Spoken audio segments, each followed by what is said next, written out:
அனைத்து ஊடகங்களுக்கும் பத்திரிகைகளுக்கும் வணக்கம். இன்றைய தினம் சட்டப்பேரவையில் முக்கிய பிரச்சனை குறித்து பேசுவதற்கு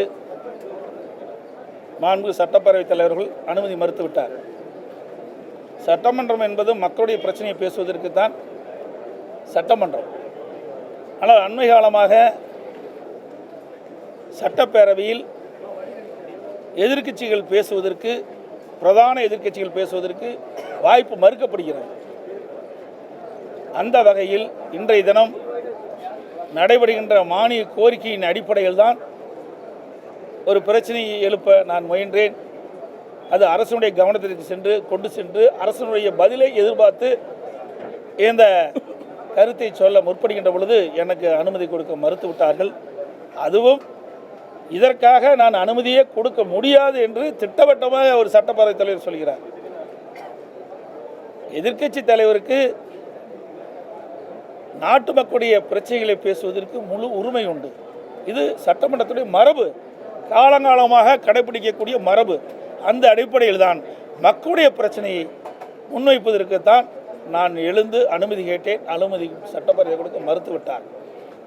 அதில் ஒரு மாதத்திற்கு முன்பு டாஸ்மாக் நிர்வாகத்தில் பல்வேறு வழக்குகளில் முதல் தகவல் அறிக்கை எஃப்ஐஆர் பதிவு செய்யப்பட்டது. இந்த நிலையில் அமலாக்கத்துறை டாஸ்மாக் தலைமை அலுவலகத்திலும் டாஸ்மாக் பிற அலுவலகங்களிலும் சோதனை மேற்கொண்டார்கள்.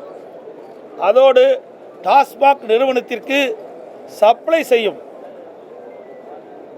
மதுபான ஆலைகளிலும் சோதனை மேற்கொள்ளப்பட்டது. அமலாக்கத்துறை சோதனை செய்யப்பட்ட ஆவணங்களின் அடிப்படையில் பத்திரிகையிலே ஊடகங்களிலும் செய்திகள் வெளியிட்டார்கள். இதை இதுவரை முதலமைச்சரோ அல்லது சம்பந்தப்பட்ட அமைச்சரோ இதற்கு எந்தவித ஒரு பதில் அறிக்கையும் வெளியிடப்படவில்லை. இதைத்தான் அரசுடைய கவனத்தில் கொண்டு வருவதற்கு நான் வாய்ப்பு கேட்டேன். இதில் என்ன தவறு இருக்கின்றது? இன்றைக்கு டாஸ்மாக் நிறுவனத்தில் 1000 கோடி ரூபாய் முறைகேடு நடைபெற்றதாக அமலாக்கத்துறை குறிப்பிட்டிருக்கின்றது. அது குறித்து இந்த அரசு முழுமையான விளக்கம் தெரிவிக்கப்படவில்லை. இன்றைக்கு இதை சார்ந்த மானிய கோரிக்கை தான் வருது. அப்பொழுதுதான் இந்த பிரச்சனையை எழுப்ப முடியும், அதற்கு தக்க விளக்கம் கிடைக்கும். அந்த அடிப்படையில் தான் இந்த பிரச்சனையை நான் சட்டமன்றத்திலே கொண்டு வந்தேன். அது பேசுறதுக்கு அனுமதி மறுக்கப்பட்டது மட்டும் இல்லை, இது குறித்து கண்டிப்பாக உறுதியாக நான் பேசுவதற்கு அனுமதி கொடுக்க மாட்டேன் என்று சட்டப்பேரவை சொல்கிறார். அப்படி என்றால் இந்த 1000 கோடி அமலாக்கத்துறை டாஸ்மாக் தலைமை அலுவலகத்திலும் நிர்வாகத்திலும் டாஸ்மாக் சப்ளை செய்யும் மதுபான ஆலைகளிலும் மேற்கொண்ட சோதனை அடிப்படையில் 1000 கோடி ரூபாய் முறைகேடு நடைபெற்றது நிரூபணமாகிறது. அப்படித்தான் பொருள். அதற்குண்டான பதிலை இவர்கள் தெரிவிக்கப்பட்டிருந்தால் மக்களுக்கு அனைவருக்கும் தெரிஞ்சிருக்கும். அதைத்தான் நான் இந்த அரசினுடைய கவனத்திற்கு கொண்டு வந்தேன். மறுத்துட்டாங்க. ஆகவே இந்த அரசு பொறுப்பேற்றதிலிருந்தே இந்த டாஸ்மாக் நிறுவனத்தில் பல்வேறு முறைகேடில் நடைபெற்று வருவதாக ஊடகத்திலும் பத்திரிகையிலும் அன்றாட செய்தி வந்து கொண்டே தான் இருந்தது. இன்றைக்கு டாஸ்மாக் நிறுவனத்துக்கு உட்பட்ட மதுபான விற்பனை கடைகளில் ஒரு பாட்டிலுக்கு 10 ரூபா வாங்கிட்டு இருந்தாங்க. ஒரு நாளைக்கு 1.5 கோடி பாட்டில் விற்குது. அப்படின்னா ஒரு நாளைக்கு 15 கோடி ரூபாய் இந்த அரசு மதுபான கடையின் மூலமாக ஊழல் செய்து இன்றைக்கு பல்வேறு தரப்புக்கு போயிருக்கு இந்த பணம். ஒரு நாளைக்கு 1.5 கோடி ரூபாய்னா 1.5 கோடி பாட்டிலுக்கு 10 ரூபாய்னா 15 கோடி ரூபாய் ஆச்சு. 30 நாளைக்கு 450 கோடி ஆகுது. 12 மாதத்துக்கு கிட்டத்தட்ட 5000, ஒரு 12 மாதத்திற்கு ஒரு வருடத்திற்கு 5400 கோடி இந்த மதுக்கடை விற்பனை மூலமாக இந்த ஒரு பாட்டிலுக்கு 10 ரூபா வசூல் செய்வது மூலமாக இந்த ஆட்சியில் 5400 கோடி ஊழல் புரிந்திருக்கிறதாக தெரிய வருகிறது. ஊடகத்திலையும் பத்திரிகையிலும் இதெல்லாம் வெளிச்சம் போட்டு காட்டினீங்க. நேற்றைய தினம் கூட டாஸ்மாக் ஊழியர்கள் ஒரு போராட்டம் நடத்திருக்கும் போது அதில் தெரிவிக்கிறாங்க, நாங்கள் வாங்கினது உண்மைதான், இதை நாங்கள் மட்டும் வச்சுக்கல, பல அதிகாரிகள் கொடுத்தோம், சம்பந்தப்பட்ட அமைச்சர் கொடுத்தோன்னு கூட உங்கள் தொலைக்காட்சியில் நான் பார்த்தேன். ஆக இதையெல்லாம் சட்டமன்றத்திலே பேசுவதற்கு வாய்ப்பு மறுக்கப்பட்டது என்பதை இந்த நேரத்தில் தெரிவிக்க விரும்புகின்றேன். இந்த பேரவையுடைய மரபின் அடிப்படையில் அமைச்சர்கள் பேசும்போது கூட குறுக்கிட்டு பேசக்கூடிய அதிகாரம் நிச்சயமாக இருக்கின்றது. எதிர்க்கட்சித் தலைவர் பேச முற்படும் பொழுது அவர் முற்றிலுமாக வாய்ப்பு கொடுக்க மாட்டேங்கிறது. இந்த போக்கு எப்படி இது கண்டிக்கத்தக்கது. அதாவது மக்களுடைய பிரச்சனை பேசுவதற்கு தான் சட்டமன்றம். பிரதான எதிர்க்கட்சி மக்களுடைய பிரச்சனை, நாட்டில் நிலவுகின்ற ஊழல், அதை முறையாக நாங்கள் சட்டமன்றத்திலே தெரிவிப்பது எங்களுடைய கடமை. அது பதில் சொல்வது அரசுடைய கடமை. ஆனால் இன்றைய தினம் சட்டப்பேரவைத் தலைவர் நடந்த குணம் ஜனநாயக படுகொலையாகத்தான் நாங்கள் பார்க்குறோம். ஏன்னா இதில் இன்னைக்கு இந்த துறையுடைய மானிய கோரிக்கை எங்களுடைய உறுப்பினர் அண்ணன் நத்தம் விஸ்வநாதன் அவர்களுக்கு 10 நிமிடம் தர்றாங்க. ஒரு துறையினுடைய பிரச்சனையை 10 நிமிஷத்தில் எப்படி பேசி தீர்க்க முடியும்? அது 10 நிமிஷத்தில் கொடுத்துக்கிட்டு இவ 5 நிமிஷம் எடுத்துக்கிறாங்க. இது எப்படி போய் உரையாற்ற முடியும்? எப்படி இந்த துறை எவ்வளோ பெரிய துறை? இன்றைக்கு கோடை காலம் வந்துட்டது, இன்றைக்கி மின்வெட்டு பல இடத்துல ஆரம்பிச்சிட்டது. இதையெல்லாம் அரசுடைய கவனத்திற்கு கொண்டு வந்து மின்வெட்டு இல்லாத ஒரு மாநிலமாக உருவாக்குவதற்கு என்ன ஆலோசனை எங்களால் கொடுக்க முடியுமோ அதை கொடுப்பதற்கு தான் என்னுடைய சட்டப்பேரவை உறுப்பினர் அவர்கள் பேசி கொண்டிருந்தார். இடையிலே மறிக்கப்பட்டது. அது மைக்கு வேற குறைவாக இருந்தது. மைக்கு வேணுன்னு மைக்கு சவுண்டு வைக்கல. இதையெல்லாம் திட்டமிட்டு செயல்படக்கூடிய ஒரு செயலாக தான் நாங்கள் பார்க்குறோம். ஏன்னா ஒரு அரசாங்கத்துக்கு ஒரு ஆக்கப்பூர்வமான ஆலோசனை வழங்கப்படுகிறது. என்னென்னா ஒரு கிட்டத்தட்ட ஒரு 7-8 ஆண்டு காலம் மின்சாரத்துறை அமைச்சராக இருந்தவர். இன்றைக்கு கோடை காலத்தில் மின்சார தேவை எவ்வளவு தேவைப்படுகிறது, அதை எப்படி சரி செய்வது என்ற ஆக்கப்பூர்வமான கருத்தைகள்லாம் சொல்லிட்டு இருந்தார். டைம் கொடுக்க மறுக்கிறாங்க. அதுக்கடுத்து அதுக்கு டைமே கொடுக்கல. அப்புறம் தான் நான் எழுந்திருச்சு அவருக்கு நேரம் ஒதுக்காத காரணத்தினால மக்களுடைய பிரச்சனை இன்றைக்கு நாட்டில் இருக்கிற மக்கள்லாம் பேசிகிட்டு இருக்கிறாங்க. பத்திரிகையில் ஊடகத்தில் செய்தி வந்துகிட்டு இருக்குது, அமலாக்கத்துறை செய்தி வெளியிட்டு இருக்குது. இதையெல்லாம் நான் அரசுடைய கவனத்தில் கொண்டு வருவதற்கு தான் நான் அனுமதி கேட்டேன். அனுமதி மறுக்கப்பட்டு விட்டார். மானியத்தில் பேசும்போது 0 ஓவரில் ஏன் எழுப்புறாங்க? 0 ஓவரில் பேசும்போது மானியம் அது கரெக்டு. அதாவது நான் இன்னைக்கு 0 ஓவரில் எழுப்பலான்ட்டு இருந்தேன். இன்றைக்கு மானிய கோரிக்கை வந்ததுனால எதை எழுப்பக்கூடாது, சம்மந்தப்பட்ட அமைச்சரே இருக்கின்ற காரணம், அந்த துறையை வைக்கின்ற காரணத்தினால இந்த மானிய கோரிக்கையில் எங்களுடைய உறுப்பினர் பேசுவதற்கு தயாராக இருந்தால் அவருக்கு கொடுக்கப்பட்ட நேரம் இவ்வளவுதான் என்று நிர்ணயிக்கப்பட்ட காரணத்தினால அதற்கு மேல் அவர் பேச முடியல, அடுத்த துறைக்கு போக முடியல.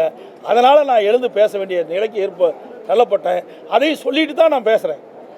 நீங்கள் நேரம் முழுமையாக எங்களுடைய உறுப்பினருக்கு கொடுக்கப்படவில்லை. அதனால் இந்த கருத்தை நான் இங்கே பதிவு வைக்க எனக்கு அனுமதி கேட்குறேன். முறையாக தான் அனுமதி கேட்டேன். அதுவும் நான் சொல்கின்ற கருத்து சரியாக இருந்தால் பதிவு செய்யுங்கள், தவறாக இருந்தால் நீக்கிட்டு சொல்கிறேன். அதையும் ஏற்றுக்கொள்ள மாட்டேங்கிறாங்க. பொதுவாக எதிர்க்கட்சித் தலைவர் எழுந்து பேசினா எப்போ வேணாலும் பேசணும், பேச அனுமதிப்பாங்க. இதுதான் வழக்கம் பார்த்துருக்கோம். ஆனால் இன்றைய நடைமுறை சபாநாயகர் சுத்தமாக பேசக்கூடாது. அதாவது அனைத்து இந்திய அண்ணா திராவிட முன்னேற்ற கழக ஆட்சி என்பது ஒரு ஜனநாயக முறைப்படி நடைபெற்ற ஆட்சி. ஜனநாயக முறைப்படி நாங்கள் பேசுவதற்கு அனைவருக்கும் வாய்ப்பு கொடுத்தோம். நான்கு அம்மாவர்கள் முதலமைச்சர் தலைவர்கள் பொன்மனச்செம்மல் புரட்சித் தலைவர் எம்ஜிஆர் காலத்திலும் சரி, மாண்புமிகு நீதியும் புரட்சித் தலைவி அம்மாவுடைய காலத்திலும் சரி, நான் முதலமைச்சர் இருந்த காலத்திலும் சரி, சட்டமன்றத்திலே எதிர்க்கட்சி உறுப்பினர்கள் பேசுவதற்கு அதிக வாய்ப்புகள் கொடுத்தோம். அப்படி வாய்ப்புகள் கொடுத்தா தான் அவர்கள் பேசுகின்ற கருத்தின் அடிப்படையில் அந்த பிரச்சனையை தீர்ப்பதற்கு வழிபிறக்கும்.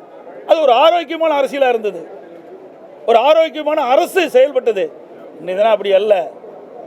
இன்றைக்கு அமலாக்கத்துறை கண்டு நடுங்கிட்டு இருக்கிறாங்க, பதில் சொல்ல முடியாத நிலை. அதனால தான் இன்றைக்கு சட்டப்பேரவைத் தலைவர் என்றைக்கும் இல்லாதவருக்கு நீங்கள் எவ்வளோ முயற்சி எடுத்தாலும் இன்றைக்கு இதை எடுத்துக்கொள்ளவே முடியாது, அனுமதிக்கவே முடியாது என்று சொல்லுகின்ற நிலைக்கு இந்த அரசாங்கத்தினுடைய பின்னணி தெரிகிறது. திட்டமிட்ட செயல். நயினார் நாகேந்திரன் அவர்கள் ஒரு 1/2 மணி நேரம் சந்தித்து பேசியிருக்கோம். ஏதோ முக்கிய முடிவு எடுக்கப்பட்டிருக்கா? ஏங்க எங்கிட்ட எல்லாம் தான் வராங்க. பாட்டாளி மக்கள் கட்சி எம்எல்ஏ தினம் வந்துட்டு இருக்காரு. அதுக்கு முட்டி விட ஏங்க ஒரு சட்டமன்ற உறுப்பினர் வர்றாரு, பேசுகிறாரு, போகிறாரு. நீங்கள் வெளியில் வாங்காட்டி இன்றைக்கி என் ரூம் தெரியுது. அங்கே லாபியில் நாங்கள் முதல்ல பேசிட்டு தான் இருக்கிறோம், பேசாதெல்லாம் கிடையாது. ஆக சட்டமன்ற உறுப்பினர் என்ற முறையில் நாங்கள் வந்து பேசுகிறோம், அவ்வளவுதான், வேற ஒன்றும்லாம் கிடையாது. மின் தட்டுப்பாடு சம்பந்தமாக பல்வேறு குற்றச்சாட்டு. அதாவது மின்சாரத்தை பொறுத்த வரைக்கும் இப்பொழுதே மின்தடை ஏற்பட்டு விட்டது. இன்றைக்கு சென்னை மாநகரம், சென்னை புறநகர் பகுதியில் பார்த்தீங்கன்னா இந்த ஒரு வார காலமாக இரவில் அடிக்கடி மின்தடை ஏற்படுகிறது. இதனால் மக்களுடைய தூக்கம் இழந்து காலையில் வேலைக்கு செல்ல முடியாத ஒரு சூழ்நிலை, வியாபாரிகள் பணிக்கு செல்ல முடியாத நிலை இருக்குது. இதையெல்லாம் நாங்கள் அரசுடைய கவனத்துக்கு கொண்டு வர இருந்தோம், அதுக்கெல்லாம் வாய்ப்பு கொடுக்க மறுத்துட்டாங்க. அதோட இன்றைக்கு விவசாயிகளுக்கு பகலில் 6 மணி நேரம் மின்சாரம், இரவில் 8 மணி நேரம் மின்சாரம் கொடுக்குறாங்க. எப்படி வேளாண் பணி மேற்கொள்ள முடியும்? அதிமுக ஆட்சி இருக்கின்ற பொழுது விவசாயிகள் பம்பு செட்டுக்கு 24 மணி நேரம் மும்முனை மின்சாரம் கொடுத்தோம். அப்போ தான் விவசாயிகள் வந்து வேளாண் பணியை முழுமையாக மேற்கொள்ள முடியும். ஏன்னா பகல் நேரத்தில் விவசாயி பம்பு செட்டுக்கு மின்சாரம் கொடுத்தா தான் விவசாயிகளுடைய பயிர்கள் பயிரிட முடியும். அப்போ தான் விவசாய தொழிலாளர்கள் பணிக்கு வருகின்ற போது அந்த பம்பு செட்டுக்கு மின்சாரத்தை பயன்படுத்தி அந்த பயிர்கள் நடவு செய்ய முடியும். ஆனால் இந்த அரசுக்கு அதெல்லாம் கவலைப்படுறதே கிடையாது. யார் எக்கேடு கட்டு போனான்னு தெரியும், அது மேலிடத்திற்கு என்ன வேணுமோ அது வந்தால் போதுன்னு நினைக்கிறாங்க. விவசாயிகளை இன்றைக்கி புறக்கணித்திருக்கிறாங்க. அதோட இன்றைக்கு மக்களுக்கு குடிநீர் வழங்கக்கூடிய தமிழ்நாடு குடிநீர் வடிகால் வாரியத்துடைய மின் மோட்டாருக்கெல்லாம் இந்த தடை அடிக்கடி ஏற்படுவதால் முழுமையாக குடிநீர் வழங்க முடியாத சூழ்நிலை, குடிநீர் தட்டுப்பாடு ஏற்படுகிறது. இன்றைக்கு தமிழ்நாடு குடிநீர் வடிகால் வாரியத்திற்கு மின் மோட்டாருக்கு தடையெல்லாம் மின்சாரம் கொடுத்தா தான் இந்த கோடை காலத்தில் முழுமையாக குடிநீர் தட்டுப்பாடெல்லாம் வழங்க முடியும். அதையெல்லாம் நாங்கள் கொண்டு வராங்க. எதுக்குமே அனுமதி கொடுக்க மறுத்துட்டாங்களே. மின் கட்டண உயர்வு தொடர்பாக ஏதோ பேச முற்பட்டார் முன்னாள் அமைச்சர், என்னங்க பேச முற்பட்டாங்க தடுத்தாங்க? அதாவது இந்த அரசு ஏற்பட்ட பிறகு சுமார் 52% மின் கட்டணத்தை உயர்த்திட்டாங்க. ஆண்டுக்கு 6% மின் கட்டணம் உயர்த்துன்னு சொன்னாங்க. உயர்த்தின பிறகு 3 ஆண்டில் 18% மின் உயர்த்திட்டாங்க. இப்போ 52, 18, 70% மின் கட்டணம் உயர்ந்து போச்சு. அதோட நீங்கள் பார்த்தீங்கன்னா பீக் ஹவர்னு வச்சுருக்கிறாங்க. பீக் ஹவரில் அதிக மின் கட்டணம் சொல்கிறாங்க. தொழிற்சாலைக்கு பயன்படுத்துகின்ற மின் கட்டணத்தையும் உயர்த்திட்டாங்க. இதனால் தமிழ்நாட்டுக்கு வருகின்ற தொழிற்சாலையெல்லாம் அண்டை மாநிலத்துக்கு போயிட்டுருக்கு. இதெல்லாம் பேசுவதற்கு எண்ணித்தான் இந்த அரசு மீது எந்த குறையும் சொல்லக்கூடாது. குறை சொல்ல முற்பட்டால் உடனே மைக்கை துண்டிச்சிருவாங்க, பேசுவதற்கு அனுமதி கொடுக்க மாட்டாங்க.